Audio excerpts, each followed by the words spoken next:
जय जगन्नाथ। आज शेष होइछि विश्व प्रसिद्ध श्री जगन्नाथ महाप्रभुଙ୍କ दिव्य रथयात्रा महोत्सव। नवदिन धरी भक्ति आनंद भावना और आध्यात्मिकतार भरिथिबा एही महापर्व आज स्मृति परिणत होइछि। किछि दिन पूर्व पुरीर बड़दाण्डर जो जनसमुद्र उछुली उठुला आज से बड़दाण्ड नीरव हो जाइछि। जोंठी केवल जय जगन्नाथ ध्वनिर गुंजरित होउतला सेठी लक्ष लक्ष हाथ रथर रसी टाणिबाकू आगू बढ़ुतला। से पवित्र पथ आज शांत किंतु भक्तों हृदयर से मुहूर्त गुड़िक चिरदिन पर जीवंत रहिबो। एही वर्ष मध्य महाप्रभु श्री जगन्नाथଙ୍କ बड़ भाई श्री बळभद्र और भौणी सुभद्रा तीन रथरे विराजमान होई लक्ष लक्ष भक्तों को दर्शन देथिले। भक्त मान आखिर थिला अपार आनंद, हृदयर असीम भक्ति और मनरे अतुट विश्वास। महाप्रभु रथयात्रा केवल गोटे पर्व नुहे, यह हूँ भक्त और भगवानଙ୍କର मिलनर महोत्सव। पृथ्वी एकमात्र एपरी परंपरा जोठारे स्वयं भगवान निज मंदिर को आसी निज भक्त को देखा दियंती। एठारे कौनसी जाति ना, कौनसी धनी गरीबर भेद ना, कौनसी उच्च नीचर प्रश्न ना। समस्ते महाप्रभु सम्मान, समस्ते महाप्रभु संतान। बाहुड़ यात्रा पर महाप्रभु पुणी श्रीमंदिर को फेरी आसछंती। सुनाबेशर लक्ष लक्ष भक्तों को दर्शन देइछंती। अधरपणा नीति माध्यम समस्त मंगल कामना करिसेंती। शेष नीलाद्री विजय सह महाप्रभु निज रत्न सिंहासन को पुणी फेरी सहित समाप्त होइछि रथयात्रा महापर्व। किंतु सतरे कौन सबकुछ शेष होईगला ना?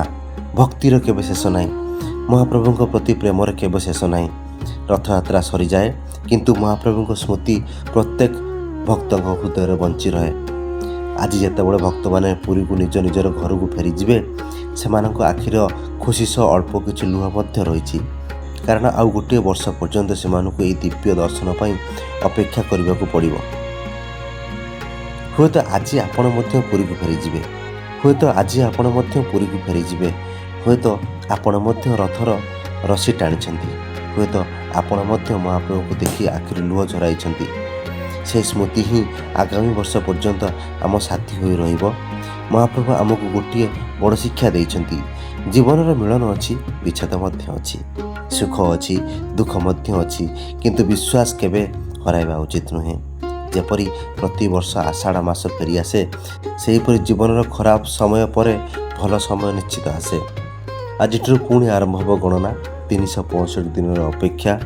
पुणी आसब आषाढ़, पुणी तैयारी हेब तीन रथ, पुणी गुंजरित हेब पुरी बड़दाण्ड, पुणी लक्ष लक्ष भक्त दौड़ी आसबे कालिया साहंत को दर्शन पाई।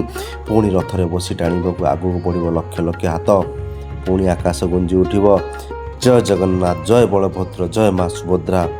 आमर एकमात्र प्रार्थना, हे कालिया साहंते आम समस्त को सुस्थ रख, आम परिवार को सुखर रख। जो मैंने यही वर्ष तुम रथर दर्शन करें ना से आसंता वर्ष निश्चित डाकिब। आउ आम समस्त 2027 रथयात्रा पुणी थे तुम रथ टाणिबाकू सौभाग्य दब। विदाय नुहे, केवल अपेक्षा। 2027 रथयात्रा पर्यंत आपण जदि विश्वास करती जे महाप्रभु डाक नथिले केही पुरी जाई पारंती नहीं, तेबे कमेंट निश्चित लिखंतु, हे कालिया शांत 2027 पुणी डाकिब। वीडियोटी भल लगे लाइक करूँ, शेयर करूँ एवं महाप्रभुंकर एभली दिव्य कहानी और भक्तिमय वीडियो आम चैनल को सब्सक्राइब करूँ। जय जगन्नाथ।